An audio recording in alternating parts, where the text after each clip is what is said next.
حواست باشه این کلماتی که میگم غیر قابل شمارشن و تو نمیتونی براشون عدد بیاری. information، اطلاعات. هیچ وقت نمیتونی بگی an information یا two informations. باید بگی some information، a piece of information.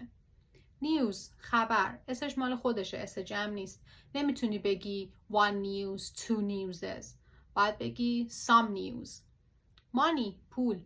هیچ وقت نمیتونی بگی one money، two monies. باید بگی some money، a lot of money. کلمه furniture، هیچ وقت اسباب اساسیه. هیچ وقت نمیتونیم بگیم one furniture، two furnitures. باید بگیم some furniture. یا advice، توصیه، نصیحت. هیچ وقت نمیتونیم بگیم an advice، two advices. باید بگیم some advice، a piece of advice.